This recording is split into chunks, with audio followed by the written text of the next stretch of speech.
Several breaking developments after the terror attacks here in Brussels. We have just learned that U.S. authorities now believe they know that mystery suspect in that airport surveillance, the man at the center of an urgent international hunt. Our justice team standing by with that tonight. But this evening, investigators here also revealing something else, a possible nuclear plot. We have new reporting tonight on two of the bombing suspects, two brothers. Authorities say they were secretly recording a top nuclear scientist.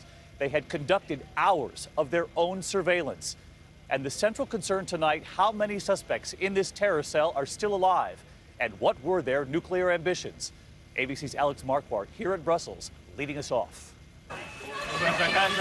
Tonight, chilling new evidence that the terrorists who unleashed chaos in Brussels may have been plotting an even more sinister attack. Security sources now revealing that brothers Khaled and Ibrahim al-Bakraoui had been spying on a top Belgian nuclear scientist, using a hidden camera to film him as he went in and out of his home. 10 hours of video discovered. Their goal unclear, but Western officials have long feared that ISIS might try to build a dirty bomb. Two of Belgium's nuclear sites had been partially evacuated after Tuesday's deadly attacks.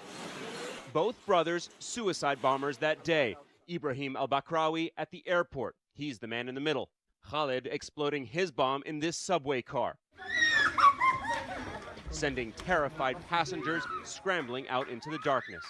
Today, Belgium's justice minister admitting they ignored a warning that may have prevented the attacks. Both brothers had known terror connections. Khaled, the subject of an international arrest warrant for his ties to the Paris attacks, and Ibrahim deported from Turkey last year. Turkish officials saying they warned Belgium he was a, quote, foreign terrorist fighter. There's an all-out manhunt for two other surviving terrorists still thought to be on the loose. The man in the black hat from that airport surveillance image, and now another man seen in the metro just before the bombing. The second suspect was spotted by a surveillance camera, which are all over the metro system, like the one right here. He was seen on the platform with the suicide bomber Khaled al-Bakraoui, who then got on a train and detonated his explosives as it pulled away. Tonight, police setting up roadblocks at the border, searching the trunks of cars near the airport, patting down anyone heading into the subway, searching their bags too. This city still very much on high alert. And Alex Marquardt joins me live from right here in Brussels tonight. Alex, we're also learning while we're on the air tonight that French authorities have stopped what they believe could be another plot outside Paris. That's right, David. There's an ongoing police operation just outside of Paris. The police have said they've arrested a man who is connected to a terrorist group. And just moments ago, the French Interior Minister saying they foiled a terror plot which was at an advanced stage. Europe tonight grappling with its new reality. David. All right, Alex, our thanks to you. And now to that mystery suspect seen in that airport surveillance. Tonight, U.S. authorities believe they know who he is. So let's get right to our senior justice correspondent, Pierre Thomas, who's been working his sources late today. Pierre, what have you learned? David, sources tell ABC News they believe they've identified the mystery man in that tan jacket seen in the photograph with the two other bombers at the Brussels airport.